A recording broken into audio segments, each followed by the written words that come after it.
Right. I think we're now live streaming, and hopefully I may have done it so that we don't even get any feedback. So that should be good. If you start hearing me talking double, then I'll obviously have done something wrong and I have to go back and change it. So I'll apologise in advance in case that happens. Right, so believing that all is okay, tonight's talk, as you all know, is by Steve Price. And Steve, I think, is well known to many people in the club as a member, but also as the former president of the club. He's particularly well known for his knowledge of lichens, and he's very kindly agreed next May, on the 14th of May, to give us a lichen. Well, we're describing it as a lichen crawl, I think, Steve, aren't we? And not a lichen walk, because Steve assured me when you're looking at lichens, you do it slowly. So that's another thing really to look forward to at the very start of our summer programme. But tonight, he's talking about India and Nepal. And over the last 10 years, Steve and his wife Roz have been to India and Nepal 4 times. I think from what Steve said is that he has an absolute fascination for anything to do with wildlife, anything that moves, breathes, lives, stands still, that he can take an interest in. And so luckily for us, he's going to apply that approach to the wildlife that he and Roz have seen in rural India and Nepal. Both in terms of general wildlife that's seen, but also I think in terms of some of the highlights of the special things that have been seen as well. So without further ado, Steve, can I pass over to you? And thank you so much for agreeing to do the talk. Okay. See if we can share.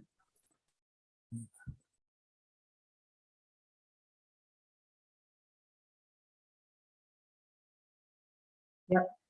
That's sharing. That's sharing. Right. Just get rid of all these faces up the right hand side. Okay, that's good. Right. Can everyone see that? Everyone hear me? That's the main thing. No one's okay.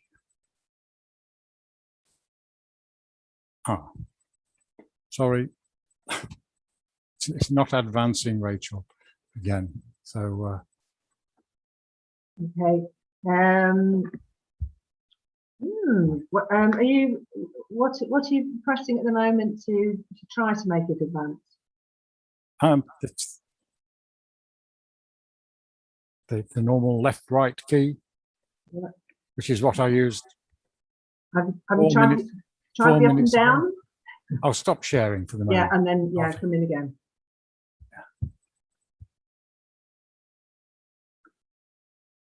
I would like to assure everybody we have practiced this and it worked perfectly well about 10 minutes ago. So these are the vagaries of Zoom, I think.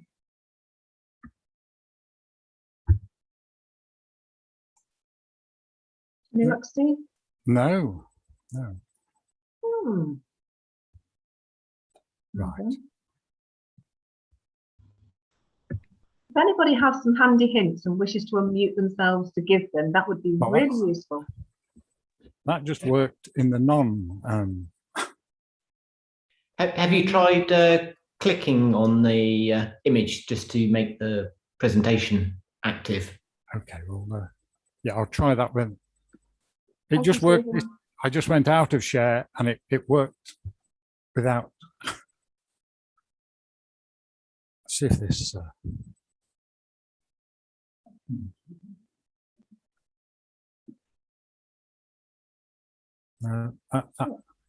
That works, but that's not the.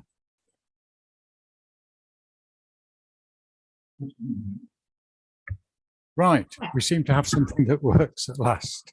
Yes, Steve, well done. Okay, so I won't be traditional here. I'll start with a sunset rather than finish with one.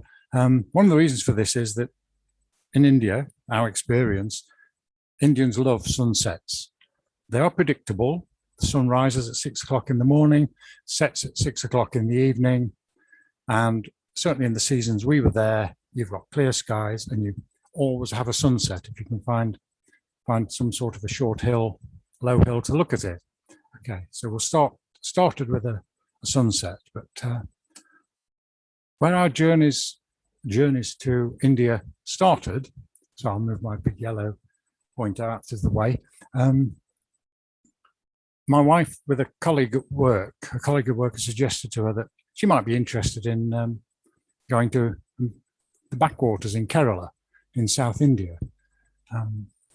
We knew nothing about them.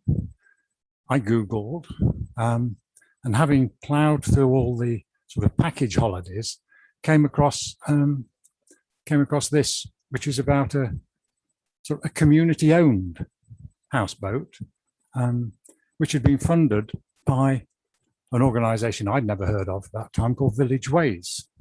And maybe we looked a bit further, and well, it worked. We went in 2012-13 to three of their village communities. We were hosted in the deserts, in the Western Ghats, which is a beautiful area in Karnataka, and in the backwaters of Kerala. And then we enjoyed that so much, we found other places to visit through Village Ways still, went this time to the Himalayan foothills and into Jungle Book country, right in the center of India. And then revisited the foothills again in a couple of places.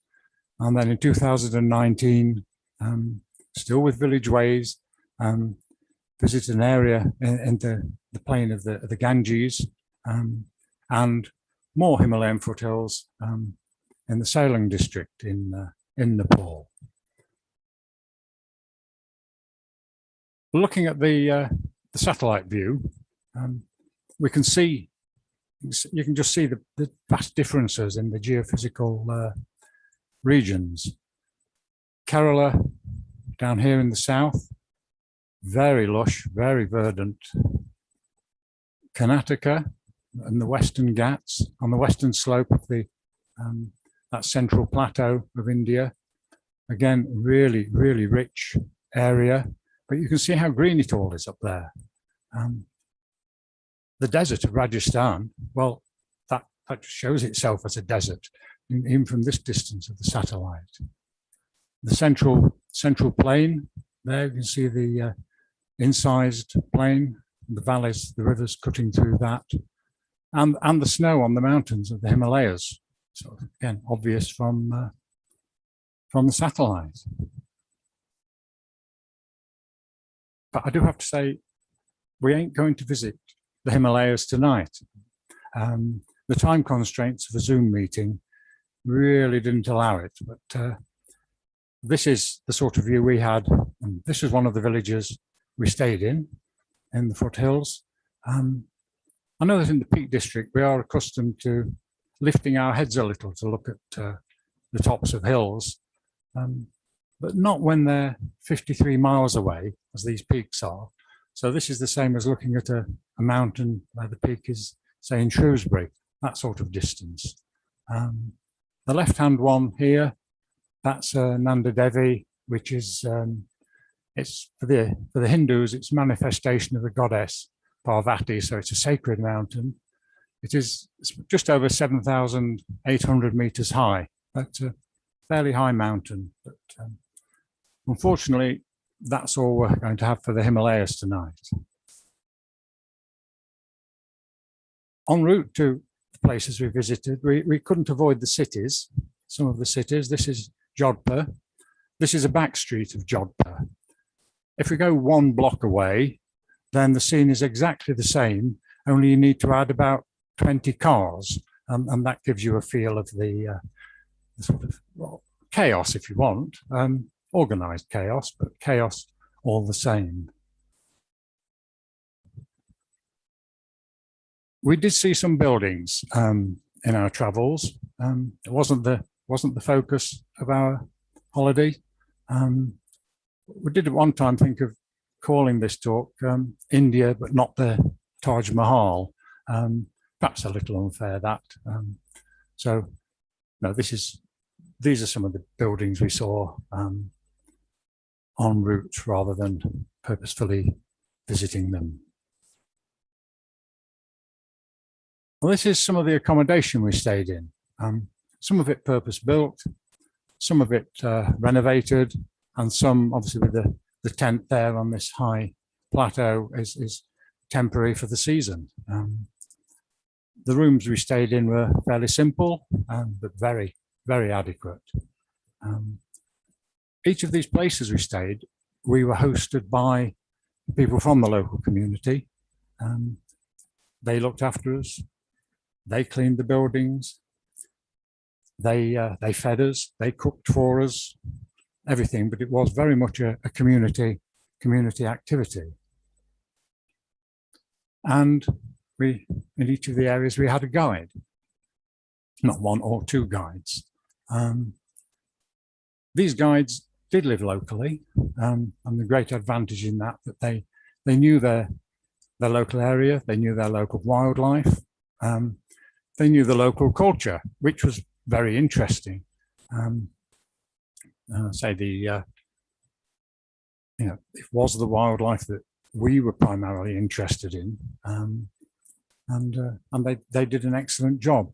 Many of them had, through Village Ways, been sent on bird watching courses and bird identification courses, and this really did reap benefits. I didn't mention that actually these trips, there were just the two of us in the group. It really was a small group. Yes, so we were not part of a larger group at any stage in our holidays, which meant you could establish a relationship with the guides. And because the guides were from the villages, we had the opportunity to see and talk to local people doing their jobs. I'll say talk to. So mostly it was interact with translation by the guides. The guides had also been taught some decent English by Village Ways. And being local, then we certainly benefited from visiting their families all the time. So we really were made welcome by the communities that we stayed in. And of course, what that also meant was being called in to share cups of tea with people and sugar. I think actually when we were in Rajasthan, we were invited to share a bit of opium as well, which we did decline.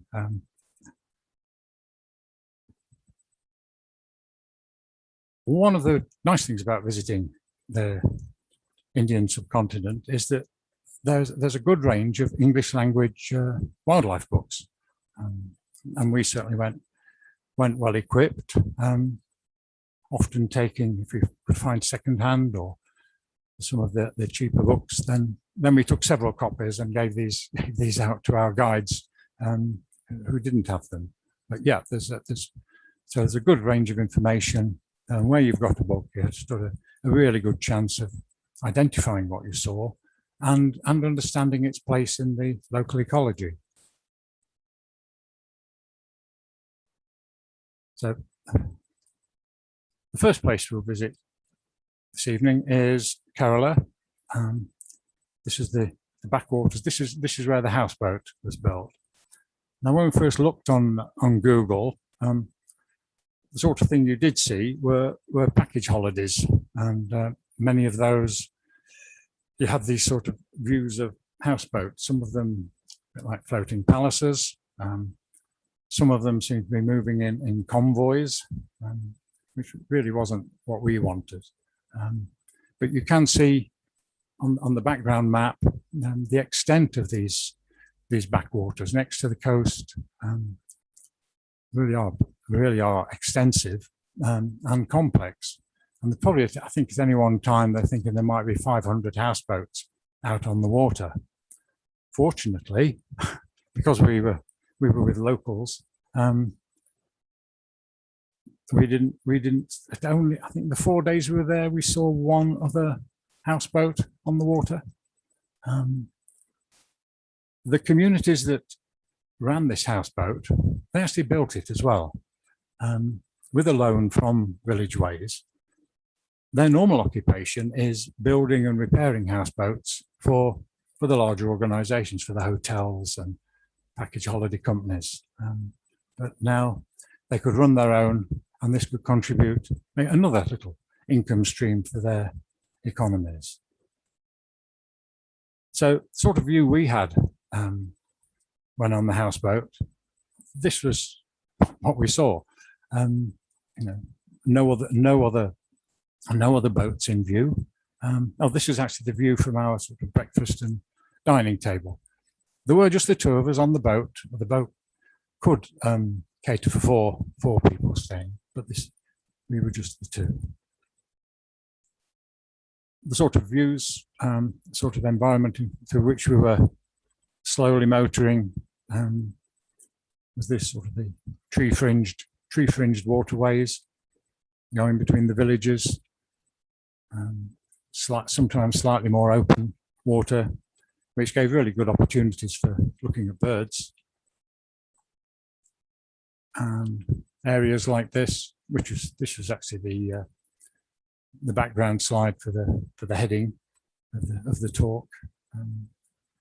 Yeah, this gave opportunities to see a good range of, well, I think for us, very unusual water birds. The swamp hen, the white-breasted water hen, and the bronze-winged jacana. Didn't manage photographs of them, but that's would have needed to have the boat stopped for a few hours to ensure you could get photos like that. Oh, you can actually just see the head of the coot, which is the same species as our coot that occurred there. We were never really alone. We said there were two of us on the boat, but actually, well, in the room there was always more than two of us. And this is the yellow-green house gecko, a very small lizard, reptile. Sorry, not a lizard. Yeah, so we'll. But there are larger, as you will see later, larger reptiles are available. We also did walk around the villages, and this was the sort of scene we had. Very dense vegetation. And the opportunity to see other bits of wildlife. This is a rather attractive dragonfly, a darter dragon or skimmer actually, and it's the paddy skimmer. Nothing to do with the Irish. The paddy, that's obviously paddy fields for rice.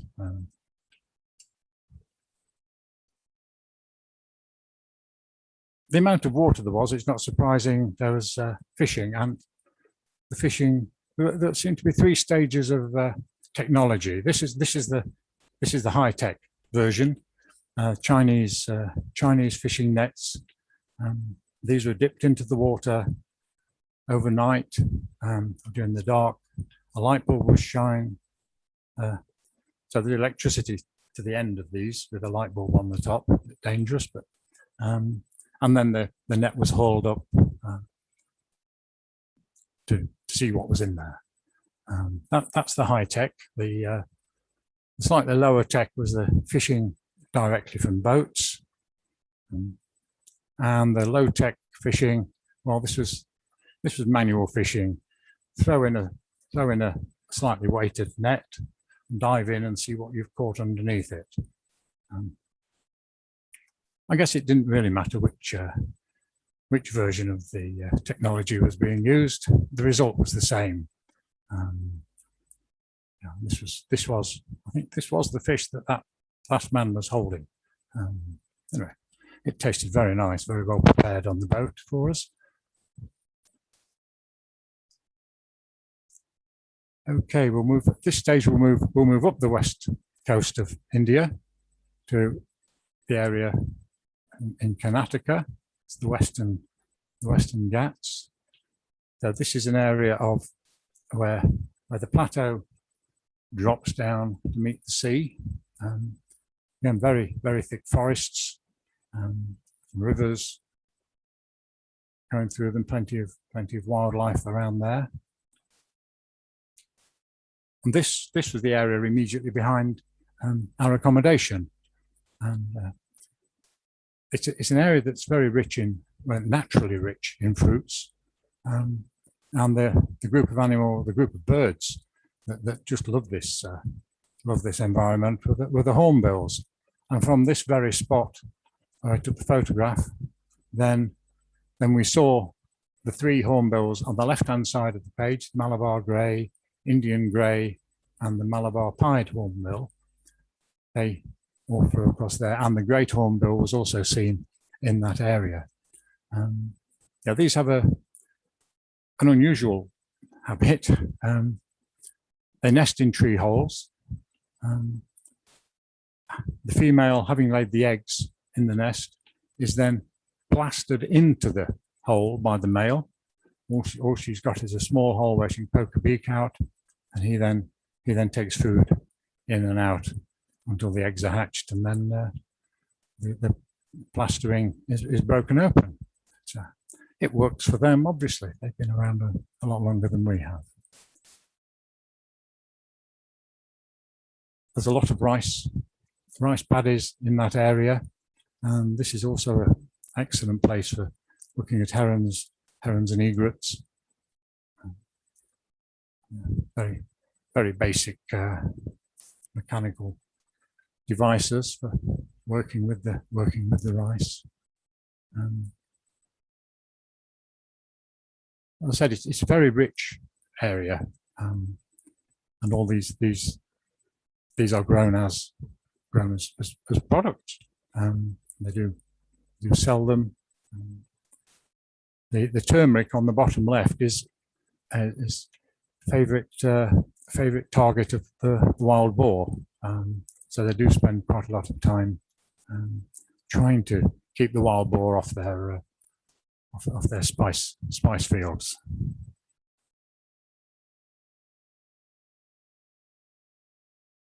The other product of the area is the areca palm, where the betel nut is grown, and this is quite a rich cash crop for them.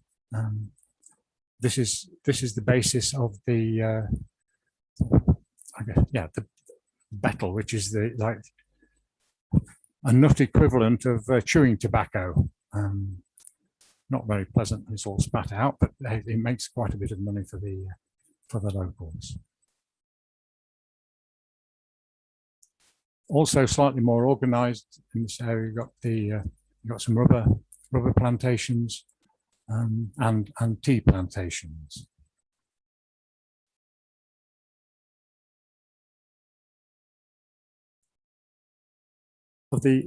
Our main host when we stayed in this area, he was also a farmer, and this was an interesting little scheme that funded by the Indian government. And it's a digester.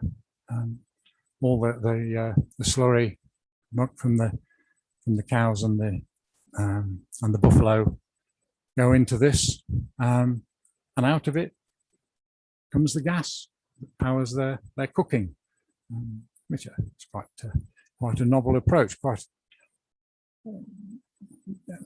obviously there's no gas in the village there, so this works quite well. Uses a resource that's readily available and would otherwise cause some pollution.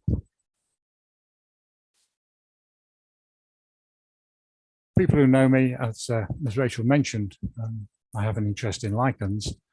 This sort of the tropical area in India, or the tropics, it's really is one of the high density areas for a whole huge variety of the graphis lichens, the writing lichens. That was on the left-hand side, and this is one of the more attractive ones. Lichens also grow rather quickly here, and on the right-hand side you can actually see a snail shell, a live snail that is covered in lichens. So it was quite interesting. There's a whole range of other lichens, but the problem is it's a totally different set of lichens to those we get here. So actually identifying them other than to family was not possible. Butterflies, there were quite a few of those. Now, these were obviously two of the more beautiful ones we saw just whilst visiting one local house. These were having a cup of tea. These were outside. We can only get an approximate identification of them, but there's a number I'd like you to remember at this point. That's 1,318. We'll come back to that later. If you can try and remember that number, we'll return to it. More lizards. This is the southern rock agama, just sort of idly resting on a tree, some grass that's leaning over, or a bit of bamboo. Yeah, it wasn't taken at night, but it was so dark the flash came on automatically. But it did make not too bad a photograph. It's also here that we had our introduction to the monkeys. These are the three monkeys we saw on all of our trips. The bonnet macaque on the left-hand side, lower left, that really occurs in southern India. The Rhesus Macaque, the one that's just finishing looks like a nice lolly off, that occurs in the northern part of India. So those two really are separated. Yeah, the Rhesus Macaque, that is the rhesus. It was this monkey from which the knowledge about rhesus positive, rhesus negative blood groups, where that arose. So it's done as proud as the Rhesus Macaque. The monkey on the right-hand side, the Hanuman langur, the black-faced monkey, yeah, that occurs throughout the whole of India. That is sort of venerated really as a god. Well, the god Hanuman. That's where it gets its name from. So that's nothing much happens to that one. We did on one road journey see these two elephants. These are wild elephants. We tried to encourage, this was taken from the moving vehicle, we did try to encourage the driver to stop, but there was no way he was having that. There were also signs up saying you shouldn't stop because of the elephants. It was only later that we realized how dangerous the elephants can be. The one on the right there is male, and the female on the upper left. The characteristics here of the Indian elephant, which this is, got these two humps on the head, sort of two domed head. It's got this hump on the back. It's got smaller round ears, and the tip of the trunk just has one sort of point to it. As in the African elephant, there's two. In the Indian elephant, it's only the male that has tusks. There's what I think there's something like between 25,000 or 27,000 in existence of the Indian elephant. It's locally common, but it is considered endangered internationally. I know that Chester Zoo are doing a lot of work, not just, okay, they've got an Indian elephant colony there at Chester Zoo, but they put an awful lot of effort into working with communities in India, because one of the threats, it's the human elephant conflict that is one of the threats to them.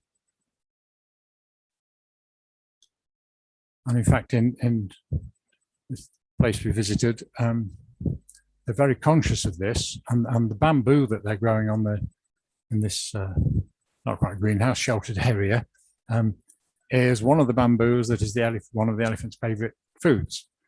So they're growing this bamboo and they plant it out in the forests, perhaps the forests that have been denuded a bit by overgrazing by cattle, in order to stop the encourage the elephants to stay in the forests and not come out into the communities and raid gardens and wreck houses and things like that.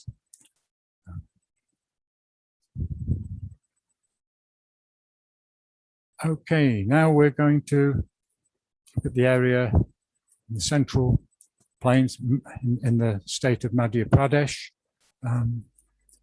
This is really where you can start humming your favorite Jungle Book tune. This really is Jungle Book country. The areas on this map, we've got 3 big national parks: Satpura National Park in the upper left, Pench National Park in the center, and the Karna Tiger Reserve further to the right, with other forest reserves scattered around them. And you can see how Pench and Karna are very interconnected. Satpura are not quite so connected, but there are sort of buffer zones between the two that allow migration of wild animals. These reserves are very much part of the successful Project Tiger, which the Indian government set up. In 1973, there was something like estimated at 1,200 tigers in India, oh, sorry, in the Indian subcontinent. And it now seems to be steady at some between like 3,500 and 4,000 tigers. It's still endangered, obviously, but that's a success story. So there are 27 sort of national tiger reserves that have been established, covering something like 40,000 square kilometers, which is pretty good.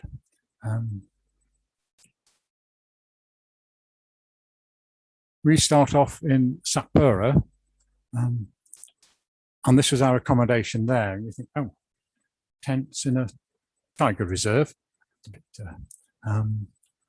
without any sort of armed protection, and everyone was on foot, our guides and ourselves. This is an area where the tigers are not accustomed to humans at all, and it's not the sort of place where if you're going around in a jeep, you'll find a tiger running straight across in front of you. As soon as in Satpura, as soon as they sense humans, they clear off. They keep well out of the way. So that was a riverside camp, and this is the view from that tent camp at the forests on the other side. Or as the Indians call it, jungle, which means forest.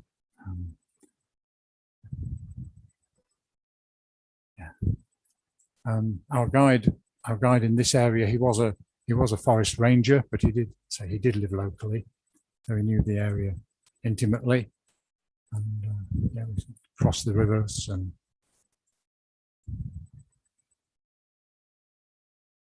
we did see things like larger reptiles are available. This is the Bengal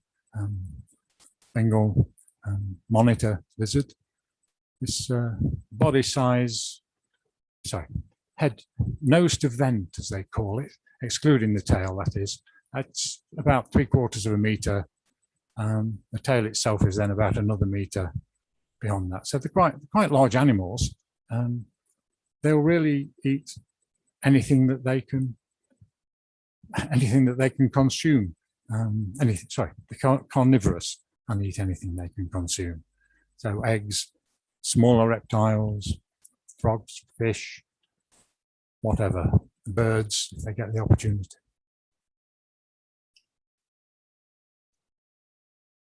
There's a nice range of dragonflies. This is certainly one of the more striking ones. Fortunately, it did keep coming back to the tip of this twig, which allowed a photograph to be taken.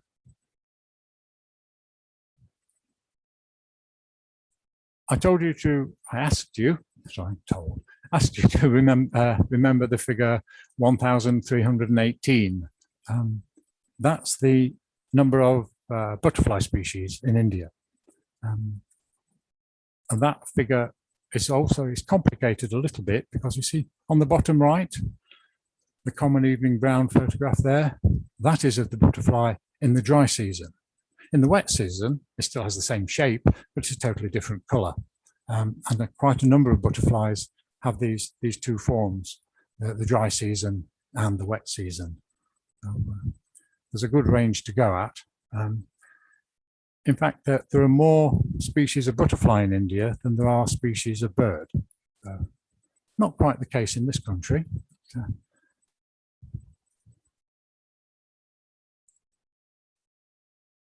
We also needed to get used to invertebrates and invertebrate structures which are a bit larger than we're accustomed to seeing over here. There's the termite mound on the top left, centipede at the bottom. Right, that was probably about 3 inches long or more.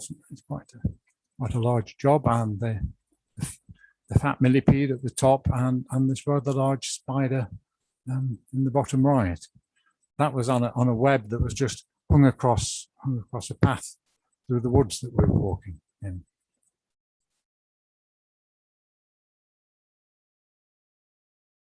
We also saw freshwater frogs, freshwater crabs. They're not in Britain, freshwater. I think in Europe there's something like 3 species. They're all in southern Europe. What is it in India? There's 110 species in India. And they have a totally different lifestyle to marine crabs, in that they lay eggs that they look after, and they look after the young, they nurse the young to grow up, as marine crabs sort of, it's like a bit of a, I guess, planktonic spawn that they produce, and that's their job done. It's quite intriguing to see those. If anyone else knows me, they know I've got an interest in ants.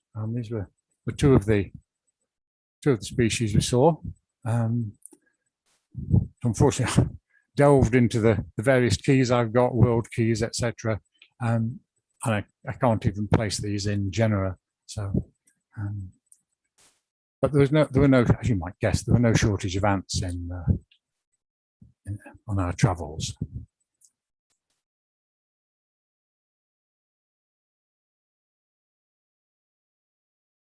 The 2 trees that were quite intriguing. Both of these are sort of the fig family. Both of them are respected. They are sort of venerated. They are, well, the biological name of the one on the right, the people tree, Ficus religiosa, which tells us something. And we have the banyan tree on the left. The people tree is, figs grow as vines, basically. And the people tree grows upwards around something to support it, and then becomes sort of self-supporting. The banyan tree, on the other hand, grows downwards. So seeds go into a tree, it then puts its roots down, and that's where the vines go downhill, down to the ground, and then it forms its own self-supporting tree. The banyan tree is a little bit bigger than the people tree. As you can see, perhaps you can see my wife at the bottom down there. It's quite an enormous tree, and probably where I'm taking the photograph from, I'm still under the spread of its branches. Quite big for a vine, really, isn't it?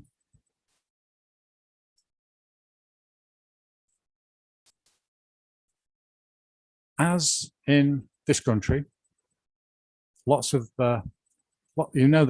mammals are around only by their prints. So most mammals are nocturnal, and this is the print and the poo of the sloth bear, which is Baloo. That is Hindu for bear. So Baloo the bear is a bit of tautology, really. So as in the Jungle Book. We did see one disappearing glimpse of a sloth bear as it traversed over a hill in a forest. But that was as good as it got. Other prints we saw. This is a leopard footprint. We never saw a leopard, but plenty of evidence of leopards, footprints and sort of remnants of goats and things like that. An elephant footprint, and you can sort of compare the size of the footprint with the width of a Jeep tire. And certainly at this stage, the driver of the Jeep was very nervous indeed, and he was ready to hit reverse gear. He didn't want to mix with an elephant. And a tiger footprint. We saw quite a few of those. So again, quite large, really, as is the tiger. The habit of animals sounds silly, but most animals prefer to walk down tracks than push their way through the undergrowth of a forest. And this is a sort of a sand, not a sand trap, but an area of sand that's kept clear in the forest track and is monitored on a regular basis to try and get an estimate of the number of animals that are walking up and down, and obviously the species of animal that's walking up and down the track, to try and give some estimate of populations in the area. So this really is Jungle Book country. We stayed in a forester's lodge immediately next to the gate of one of the gates of Pench National Park. We did this because Village Ways have an arrangement with the Forest Department. You can just see the lodge poking over behind the wall on the bottom right photograph. And so we were only like 2 minutes walk from the gate to where we could pick a Jeep up to go around. Most of the other visitors who came in by Jeep had probably driven an hour and a half on a bouncy Jeep from their hotel. In this forest lodge, we were being looked after by locals. Locals were doing the cooking and everything else for us. The Pench National Park, it's quite large. It's not the largest of the area, but yeah, it's 82% the size of the Peak District National Park. The core area is 75% of, High Peak Borough area, work that out. The core area is one really where you can only go by license and by permit. So on the permit giving a specific time for access, and you can only go by way of Jeep and organised with the National Park Rangers, and National Park Rangers are with you. I mean, this is conservation. It's not sort of saying, oh well, yeah, we want all of our wildlife areas to be opened up, totally free for anyone to go anywhere where they want. This is looking after your wildlife and looking after your areas.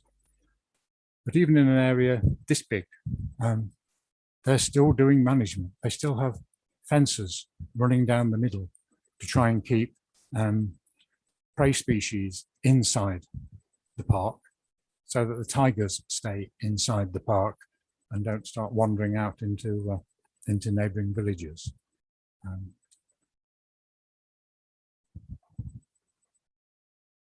Those of you who've got cats, domestic cats, know that they like a scratching post, don't they? So do tigers. This was a tiger's scratching post towards the top of the photograph. There we go. You can see the area of scratching,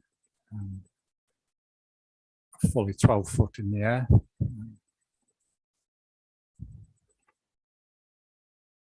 We had three jeep trips into Pench.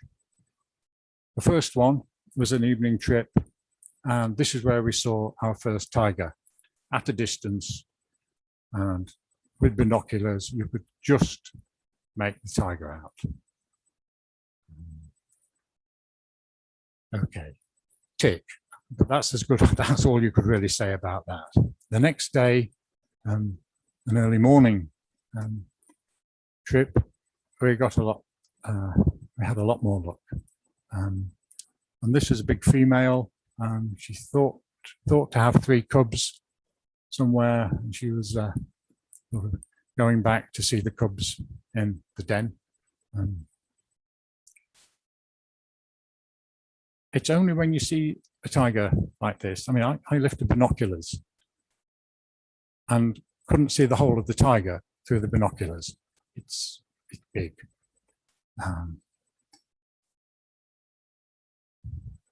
Head to tail, head to base of tail,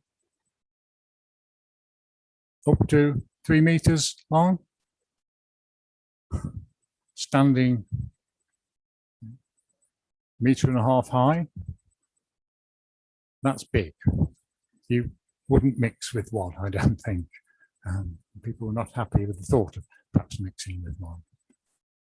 Anyway, having had those tremendous views of tiger, the next day we asked the jeep driver and the guide if we could, rather than look at tigers, look for tigers again. Could we look for some of the animals we'd not seen previously? And we've got the jackal. Loads of jackals around. We had seen them previously, but never quite as good a view as we got then. We got the nilgai, which is that's India's largest antelope. And bottom left, the sambar, which is really a typical forest deer. Both of those, the nilgai and the sambar, they're both females. And of course, the wild boar, plenty of those about. That's the same species that rampage through the New Forest and Forest of Dean now. Same species that we have. The other animal that we did want to see is the gaur, or gore. This is the largest bovine in the world. We've got the female drinking from the water, and then the male at the back being a bit reserved up in the woods there. And the bottom right is a picture I lifted off the internet just so you can see what the male really looks like. He's to the shoulder.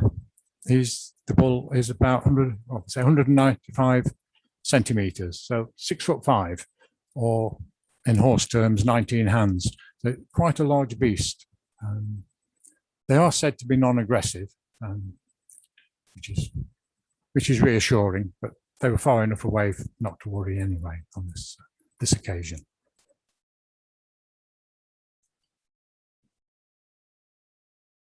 The main prey of the tiger is the red deer, and that they occurred in not the red, sorry, spotted deer, which is the commonest deer in India, throughout India. Just with antlers in velvet, makes quite an attractive photograph. They're very alert to what might be happening, and the sounds of leopards and sounds of tigers. But interestingly, they do work in combination with the black-faced langur, the Hanuman langur. This has to be one of the longest tails on a monkey that there is. This going down to the bottom of the screen there, and it's not prehensile, so it can't be used for anything other than balance when they're jumping around. We saw several like this where you've got a mother cuddling a monkey. Apparently there is quite a high degree of infanticide from the males, so the females need to be quite protective of the young ones. But this Hanuman langur and the spotted deer work together quite closely, warning each other of the approach of animals that may prey on them. Right, so that was Jungle Book country. We can now move up to Rajasthan. Just going to a quick visit to the desert. This was the part of the village we stayed in. Was stone-built jumpers, huts there. The well. This is the well. It's not a well that goes down to a spring. It's a well which is a tank, and that is filled by sort of camel cart bringing water in. To be woken in the morning by peacocks. It's not so bad when it's your national bird, which it is in India, and when they're wild. Unlike, say, having a neighbour who keeps peacocks. And of course, sunrise is 6, sunset is 6, so they don't start shouting too early either.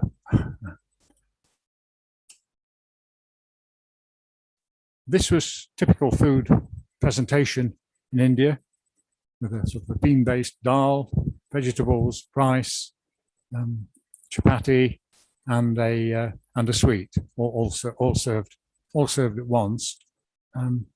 Interesting thing when we were there in Rajasthan, asking what the dal meal was based on, and certainly the food miles weren't far. This was immediately outside of the hut where we were eating, and that was the basis of the dal.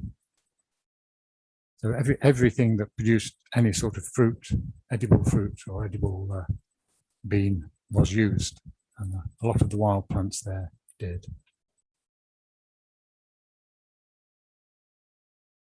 Most of the farming there were sort of goats and sheep.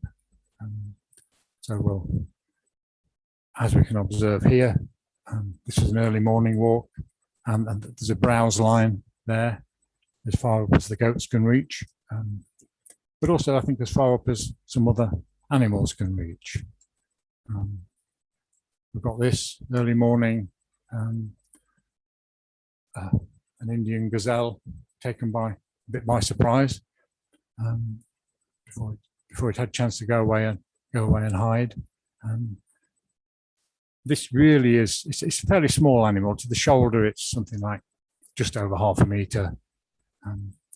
But they really are a desert animal. They live on this sort of green plants that you can see. They can go for weeks without drinking water. They really are part of that environment. This sort of scenery was great for sort of habitat. Was great for quite a range of wheat ear. We saw, didn't manage to photograph any of those, but other scrub birds we did see. And these are to the southern grey shrike and the common babbler. The spotted owl and red-vented bulbul. Yeah. Part of the interest in visiting somewhere like India is you have to get used to identifying birds where you really have no concept of what the group of birds is to start with. It's not. So bulbuls, there's quite a range of those throughout the whole of India. And of course, desert skies wouldn't be complete without vultures. And here we've got the Indian vulture, much longer winged bird, and a couple of Egyptian vultures, shorter, more pointed wings. And that was sort of a typical desert sky mid-morning view. We did from this area go up to a village called Kichan. which is now famous for birds. It was back in the 1970s that people started putting some grain out, and an area in the middle of the village the size of a couple of football pitches, and about 3/4 of a ton of 750 kilogram of grain is put out every day. This is from September throughout the winter, and the birds start to fly in and gather on the hillside. And what we've got is these are Denzel Cranes, and these breed sort of on the steppes north of the Himalayas. So they fly over the Himalayas to winter in India and Pakistan, and in this area in Rajasthan, something like about 12,000 birds over winter, and they come in here every day to feed on the generosity of the locals. This really is this has to be one of the world's best bird watching experiences. It's the number of birds, it's overwhelming.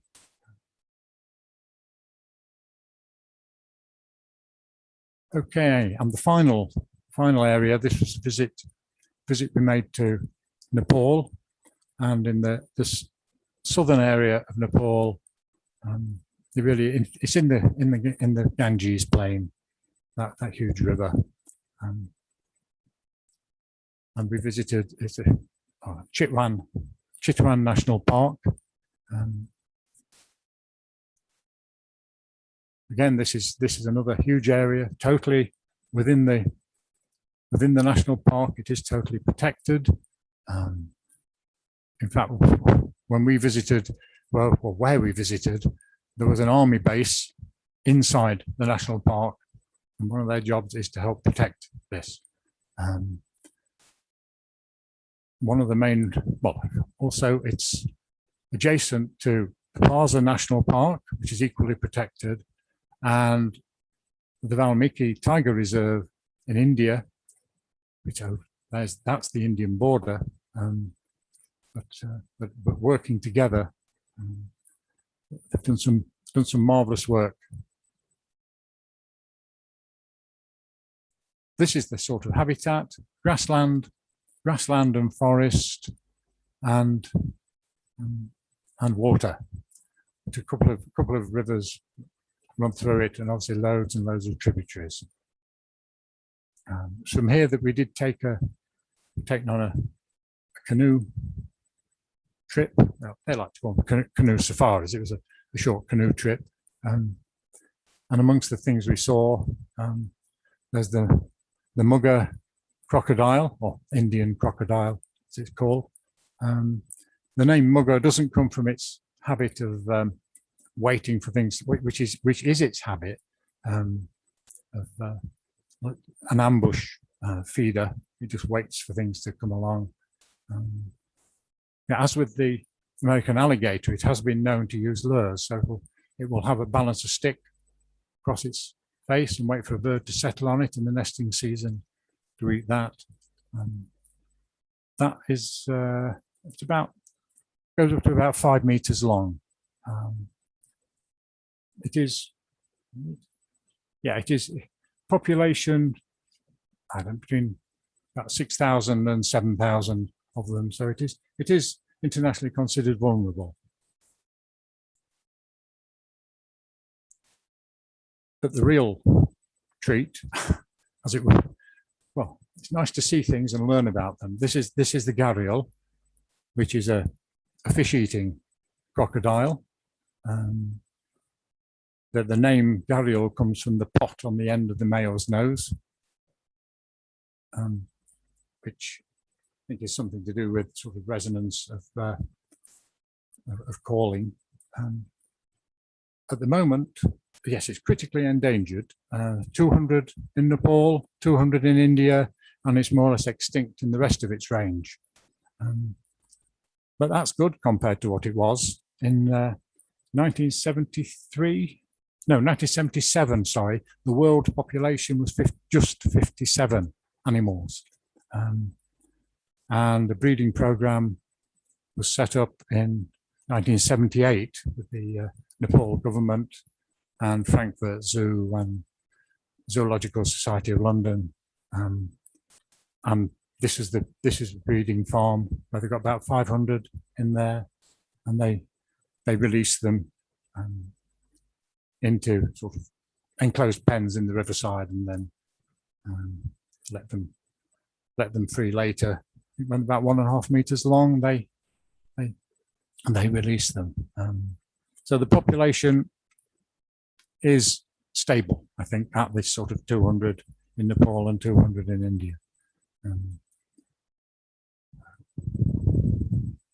But we did see some of those from the road bridge on a sandbank, but the driver wouldn't stop because the army, the military there did have guns and weren't very happy about people stopping on the bridge. So in Chitwan, we did go on an elephant safari. We'd read quite a bit about elephant safaris and thought, ooh, shouldn't really be doing this. It's not very good for the elephants. This particular elephant, there were a pair of them in the area where we stayed. This one's 36 years old, a similar sort of length of life to humans. We thought, no, we shouldn't, but the thing that was explained was that they're so well looked after. If a female elephant sort of comes on heat, as it were, in must, a male elephant will come in from the jungle, from the forest, and both will go off together.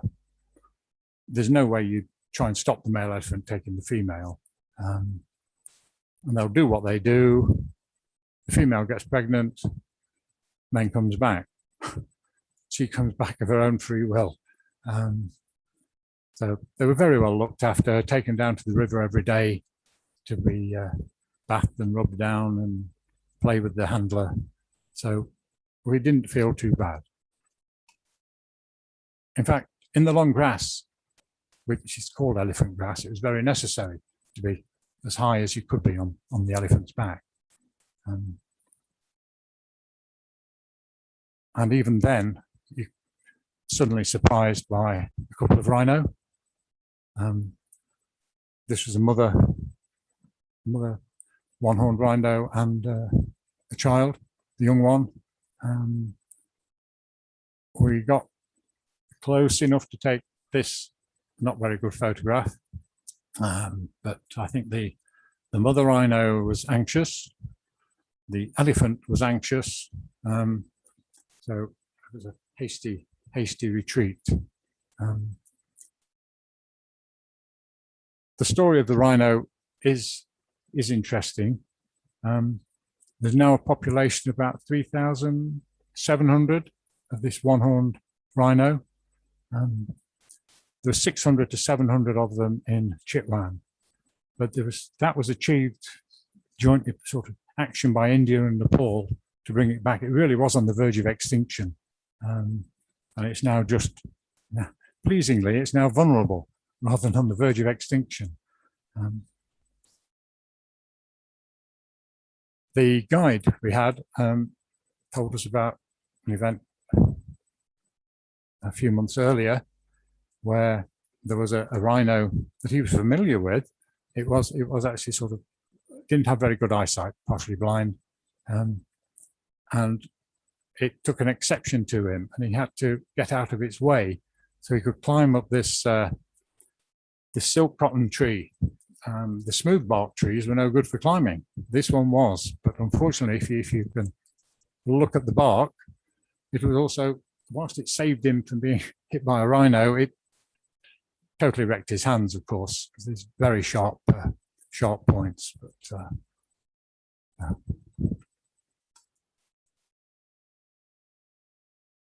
we did then go on another brief elephant safari, which this time took us down to the river, where we did manage to see rhino again. a little more relaxed circumstance. This is a female rhino. I did say I wouldn't finish with the sunset, but hey, you can't really resist it, can you? Even a female rhino starts to look attractive in with a bit of sunlight, a bit of evening sun behind her. So that really is our skip through some of the habitats and wildlife we saw on our trips to India and Nepal. So we saw a lot of variation in wildlife. It's excellent. We saw some superb habitats. We enjoyed some wonderful food cooked by some wonderful local people. And we met some wonderful people. Really did, invited into their homes. And I know, okay, this is Buxton Field Club, and the main interest of the field club is wildlife. But I do have to say that probably the most impressive thing, the abiding memory of our trips to India and Nepal has been the people. That's the first thing that comes to mind. So if any of this seems to interest you, just Google Village Ways, have a look, see what they offer. You can tailor things just as you want them. It's absolutely brilliant. And all the money except our airfares to get there went locally, which is brilliant. And so no big company had any cut out of our stays in the villages. Absolutely brilliant. Okay, thank you. Steve, thank you so much. That was fantastic and beautiful, as you say, beautiful scenery, beautiful wildlife, and it looks as though your experience with the people and the food was fantastic too. Questions. If people would like to put their videos back on, if you want to ask questions, and either if you wave your hand if you've got your video on, or if you use the little hand, the raised hand that you can find in the reactions button at the bottom of the screen. Steve will be very happy to answer any questions that people have. So, any questions? Jill. Steve, as far as it's possible to generalize, how do the communities that you interact with view the well-being or otherwise of their wildlife overall? I think they really do value it. I think, yes, some of the problems that some of the animals have may be a result of overgrazing, things like this. But I think, yeah, they really do value it. So they value it for its own sake, not just because they've got a few Europeans, principally English, going there to enjoy looking at them. Yeah, because the income they get from, well, through Village Ways, the income they get from people like ourselves is a supplement to their normal income stream. It's not meant to be a replacement. One of the ideas was it would help halt the depopulation of some of these villages where the youngsters are going off to the big cities. Yeah. Okay, so I hope that answers your question, Joe. Yes, thank you. And Pat? Yes. How dependent on nature tourism is the Indian economy? I'm thinking about the chance to sort of preserve the tremendous biodiversity. How big a sort of a share of the Indian economy is sort of nature tourism? Any idea? I don't know. I really can't answer that. I'd have to go away and research it to try and find that answer. Obviously, there are, if people see the nature trek brochures, things like that. There's a huge number of tours go to India. Our experience certainly remember, we went out looking for tiger. I mean, there was just Ros and myself on the Jeep with a guide and driver, and that was fine. There were lots of other Jeeps going around with loads of people in, but all they wanted to do was say, seen the tiger, tick, done, go off now, go and look at the Taj Mahal now, we've seen the tiger. That sort of attitude. I mean, a lot of those people were Indian, and not overseas that we saw as well. So, but that's probably the same in this country. That you get people want to see something. Having seen it, that sort of satisfies them. They don't really want to know any more about how it lives, what its threats are, and other things. Thank you. Other question? Anybody else have a question? Wave at me. Liz, are you waving? Do you want to unmute yourself, Liz? Yeah. Hi. Thanks, Steve. Hi, Liz. Are the backwaters in Kerala, are they natural or are they man-made? No, they are natural. They're natural, are they? They're Right. natural backwaters. Yeah, I did try and find out exactly what created them, or whether it's the sea and inundation of something that existed, or you've got a dune system built up, and I don't know. I couldn't find out how they were naturally created, but they are natural. Yes. Yeah. Thank you. Thanks. Another question for Steve? Peter? Go on, George, unmute yourself. Yeah, thank you. Thanks, Steve, for showing us the sort of diversity of the whole of India, which I thought was a really interesting part of your aspect of your talk. But I was wondering, for each separate holiday that you did, how long did you go for, and how many different places, different villages did you stay at, or different bases did you have on any one of your holidays? Okay, I guess the first holiday was about 3 weeks long, and so we probably spent 4 nights, say 4 nights in Rajasthan, 4 nights on the Western Ghats, and 5 nights on the boat in Kerala with a few stops in between. It was that sort of length of time.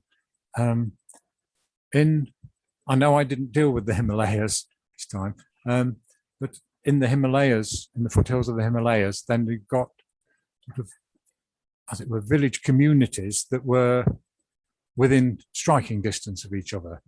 So we'd then spend, say, 2 nights or 3 nights in one village, walk to the next village, and you'd have a porter as well, and so moving between villages that way. And the same happened in Nepal. Well, all the Himalayan ones were that sort of structure. Easy walking. Okay, a lot of uphill, but all the same, for the amount of uphill, it was a short distance, shall we say. So you'd only be walking for between a third and half a day each time you were walking, with plenty of time to look at what was around.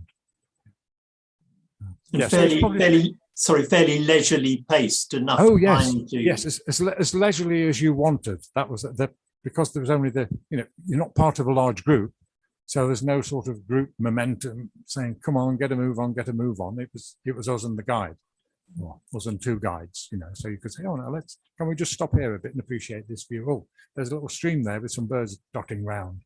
I'd like to look at them." So that was we called the shots in terms of the time.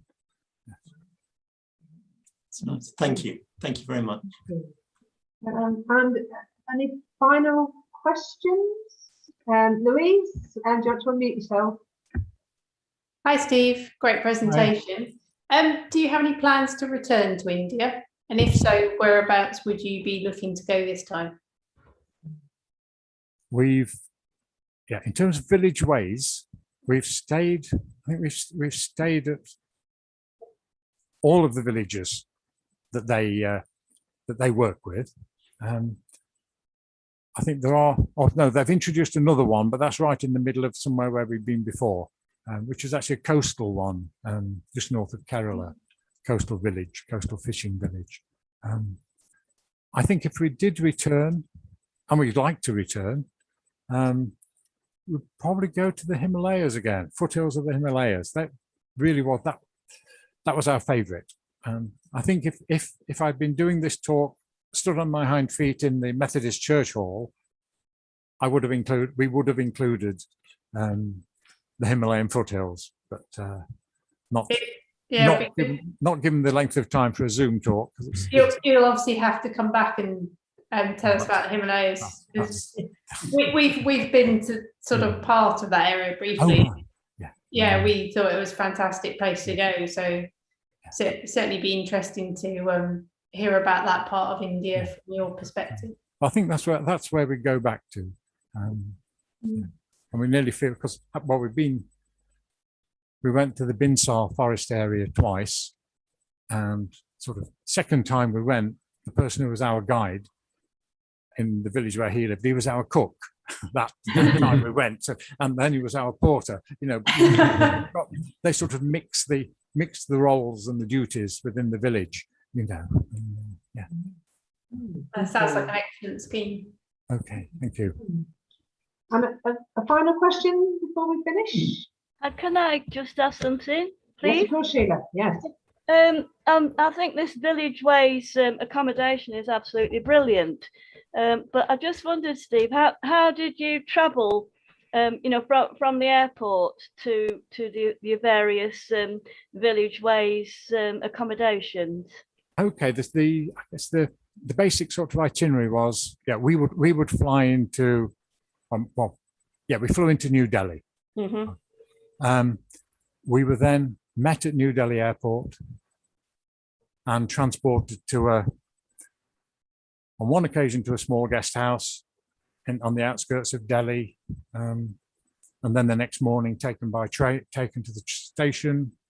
We put on a train where we'd already got the tickets through Village Ways, so all the transport was very well organised. So we didn't have to do anything other than arrive in the country, and on being returned and dumped at the airport, we'd got our tickets in our hand for coming home again. Everything. That would make it. Yeah, I travelled around Rajasthan years ago, around Bhuj and other areas. But it was just fantastic, just using the buses and the trains. And interestingly, if you got a taxi, and it'd wait for a while, and sometimes you'd end up sharing the taxi with local people. Oh yes, who were going to the same place as you. Yes, yeah. And also about the wildlife. What fascinated me one day was in a small market square, and then all of a sudden all the local people started waving their arms and shouting, and it was a monkey raid. And yes. The monkeys had been sat on the roof tiles, and it was as if it was an organised thing, and all of a sudden other monkeys ran down and they all stole fistfuls of grapes, bananas, apples, whatever off the fruit stalls, and then they all ran back up on the roofs and just sat there peeling the bananas and eating them and just throwing the banana peels down. Right, yes. Nobody, that was the thing, the local people didn't mind this monkey attack, which must have happened every day. Probably did, yes. Which I thought was wonderful. Yeah. Okay. Thank you. Thank you, everybody, for your questions. And just before we finish and we say a proper thanks to Steve, can I say thank you to everybody for turning up for this. And our next talk is in 2 weeks' time on the 13th of November, which is about bumblebees and the Peak District, with Andrew Jolie talking to us about the Pollinating the Peak project. So hopefully you'll be able to make that too, and it'd be very nice to see everybody. In the meantime, though, if you want to unmute yourselves and we can give Steve our thanks and a round of applause for a very great talk. Thank you very much indeed, Steve. We really appreciate it. So thank you. Thanks, Steve. And again, if anybody wants to find out about the beaver consultation, do message me or email me, and Pat, I've already know that I'll send it to you too as well. So thank you very much, everybody. Have a really good rest of the weekend, and don't forget to put the clocks back tonight. Extra hours sleep. Thank you, Rachel, everybody. Bye. Thank you. Thank you, Steve. Thank you. Okay, bye. Bye.